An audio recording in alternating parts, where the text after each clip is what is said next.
Continuando aqui, vamos ver campos de estudo. Por exemplo, o marxismo.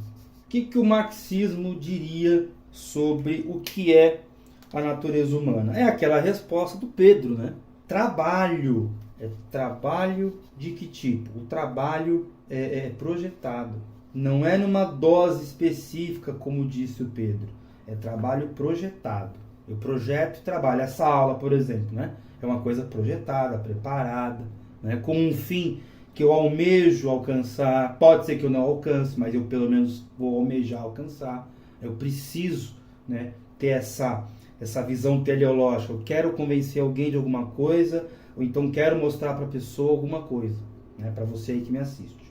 Aí exemplos, essa própria caneta, papel, que mais? O computador aí que eventualmente você está assistindo, então o celular, vamos pôr um celular aqui, celular, simples. Implicações disso, qual, né? Mas tem uma diferença, ó. Na época do Marx, né, enquanto o Marx estava produzindo, a gente tinha aí uma imbricação muito maior entre economia e política, né? A formação das cidades, dos estados de nação. Então, economia e política se conversavam muito mais do que se conversa hoje. Aliás, do que se conversam hoje. Mas também é um erro achar que não, né? Porque, mais uma vez, o liberal tem que dividir uma coisa da outra, né? Não existem soluções econômicas para problemas econômicos. Existem soluções políticas para problemas econômicos. Eu gosto de pensar assim, e eu ouvi isso do Elias Jabbour, que é também um professor aí de marxismo, inclusive, né? Professor de geografia, se não me engano. Mas ele é marxista, né? Marxista, leninista e etc., revolucionário. Ele diz, né, que não existem problemas econômicos para... Aliás, não existem soluções econômicas para problemas econômicos. Faz todo sentido o que ele está falando, né? Mas um outro campo que eu conheço um pouco melhor, né, ou um pouco mais, e melhor, né, porque também trabalho com isso, é justamente a psicanálise, né? O que ela diria acerca do ser humano? Olha só que interessante. O que ela diria acerca do ser humano? Olha, quando você lê, por exemplo, a interpretação dos sonhos de Freud, então, quando você vai estudar Lacan, os seminários e tal, você vai perceber uma coisa, né? Nenhum deles parte de uma base que não seja a fala, a associação livre pela fala. Então tem uma coisa que o ser humano faz, que os outros animais não fazem, que é falar. E não é gritar ou apenas se comunicar, né? O ser humano fala, parla, né? Como diria em italiano, parlamento, né? A gente vai lá, né, falar, né? A gente não, né? Eventualmente, se você se candidatar e for eleito, né? Mas os nossos representantes vão falar. Então o ser humano fala. E é interessante que, o que eu posso dizer, até como implicação da fala, a implicação da fala é inconsciente. Por quê? Porque tem coisas que eu não consigo falar, mas também não sei que estão lá. De certa forma aí, para pegar o inconsciente mais freudiano, que tem uma noção ali de lugar na mente, né? Que não é isso também, Freud abandona essa ideia. Mas, grosso modo, a gente poderia dizer, ó, já que por um lado eu falo, por um lado eu não falo. Mas, por exemplo, acontece no corpo. Então, o que eu posso dizer de exemplos dessa fala?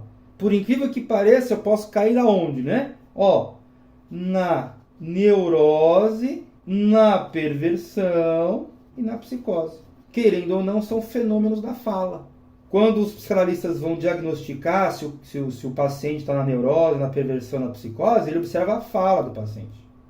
Então, a depender aí de como a fala se articula ali na sessão, eu vou entendendo qual é a do cara, onde ele está, né? Onde está a pessoa lá, né? A pessoa que está tratando. E essa implicação, né? Na verdade, deve ser... essas coisas se intercambiam, né? O inconsciente é um exemplo da fala, né? Mas enfim, é uma implicação mais propriamente dita, né? Inconsciente. Enquanto que eu posso ter exemplo da neurose, da perversão, da psicose, que são fenômenos, querendo ou não, da linguagem, né? É porque linguagem, né? Vou até pôr entre parênteses. A linguagem não é uma mera transmissão de mensagens, ou então não é só falada, né? Ela tem gesto. O corpo fala de alguma forma, né? O corpo fala.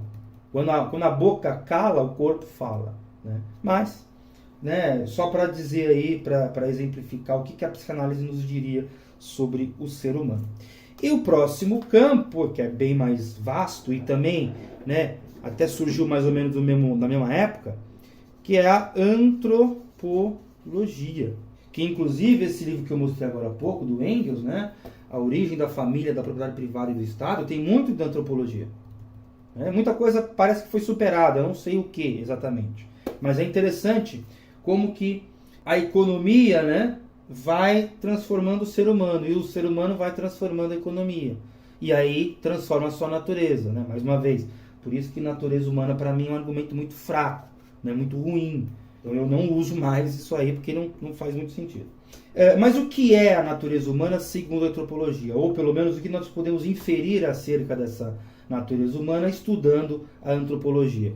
Olha, a gente pode perceber que o ser humano ele estabelece graus de parentesco. Que exemplos? Mãe, pai, aí em decorrência filhos, tios, avós, e isso é claro que influencia na economia, né? Por exemplo, né, se a monogamia é de um jeito, o que eu vou ter? Eu vou ter, por exemplo, uma família diferente, famílias poligâmicas, nenhum problema, ou famílias monogâmicas. A herança vai ser transmitida de outro jeito, o Estado vai ser de outro jeito. Né? Então, esses dois campos se conversam na ideia de família, né? Porque neurose, perversão e psicose depende da família também. Às vezes a família não é grande coisa, não é muito funcional, porque o pai é assim, ou a mãe é assado, sai um filho neurótico, perverso ou psicótico. Acontece. Tudo isso porque tem um inconsciente que fala. E tem um trabalho projetado. Às vezes o trabalho faz com que o pai se ausente, aí, entendeu? Então tudo isso aqui se conversa. Por isso que eu não gosto, né, da natureza humana, porque ela muda. Até o próprio Pedro falou, né? Ela muda. Bom, se ela muda, por que muda? Quem muda? Quando muda? A quanto muda? Né? Então, é interessante aí esse inconsciente não. É interessante esse debate, né?